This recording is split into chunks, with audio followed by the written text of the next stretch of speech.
Picture a 14,500-ton cylinder of solid white marble looming over the Tuscan landscape, defying gravity. By 1990, the situation had reached a critical threshold. This timeline shows the tower's lean progression over the centuries, and right here in 1990, the tilt hit a maximum of 5.5 degrees. Look at how rapidly that lean accelerates toward the end.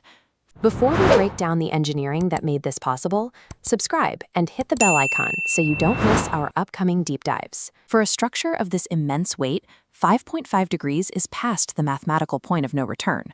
The center of gravity had shifted so far south that the masonry should have shattered under the stress, bringing the entire bell tower crashing to the earth.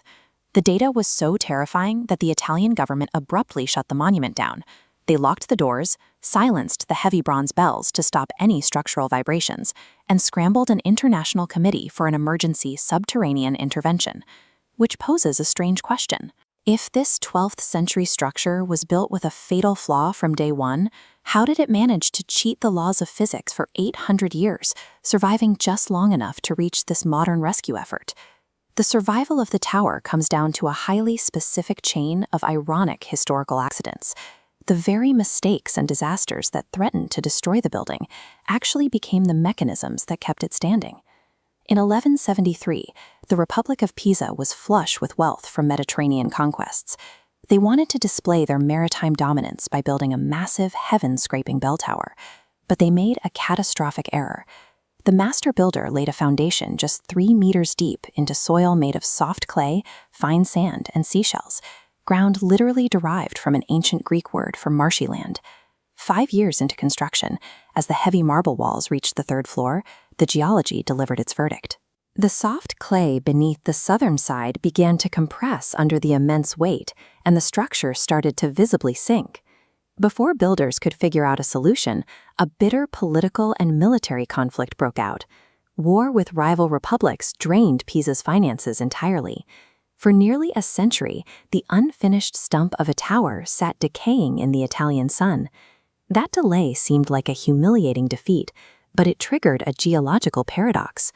Over that century, the massive weight of the first 3 floors sat dormant, slowly compressing the soft clay beneath it and squeezing out the water. The ground consolidated, creating a firmer base. If Pisa had possessed the funds to rush the construction in 1173, the heavy marble would have instantly punched through the soft soil, and the tower would have collapsed. Their military failure bought the earth the exact amount of time it needed to stabilize. When builders finally returned in 1272, they inherited a nightmare. They had to construct vertical upper floors onto a base that was already slanting into the earth. Architect Giovanni di Simone accepted the challenge with a radical structural strategy.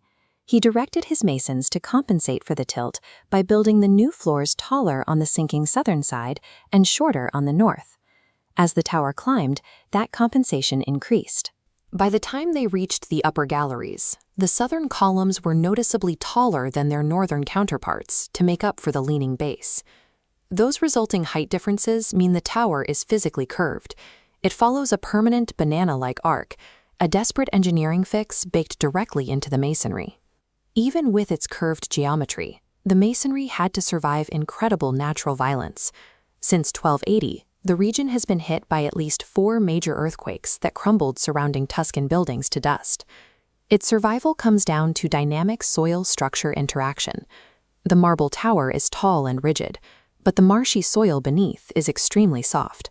During an earthquake, that clay acts as a natural shock absorber, preventing tremors from resonating up through the masonry. The weak soil that caused the dangerous tilt also insulated it from seismic waves. Nature couldn't knock it down, but in the 20th century, humanity nearly did. During World War II, the German army realized the towering structure offered a perfect vantage point and repurposed it as a strategic observation and sniper post. In 1944, a 23-year-old American Army sergeant was ordered to call in an artillery strike to obliterate the tower. But as he looked through his binoculars, he hesitated. Captivated by the exquisite medieval stonework and the beauty of the white marble arcades, he couldn't bring himself to give the firing order. Between the shock-absorbing properties of the marshy earth and a single soldier's awe at its craftsmanship, the tower's ultimate defenses were paradoxically its weakest soil and its aesthetic beauty. Which brings us back to the crisis in 1990. The lean had reached that catastrophic 5.5 degrees.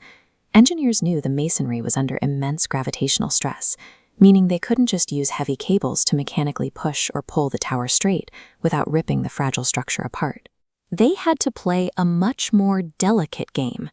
The initial stabilization phase involved stacking 900 tons of lead counterweights onto the raised northern side of the foundation to act as a temporary anchor. Then, they initiated a highly precise subterranean operation. They inserted specially designed, angled augers beneath the surface, slowly extracting precisely 38 cubic meters of clay from directly underneath the high side of the foundation. By removing those small measured amounts of earth, they effectively created a void.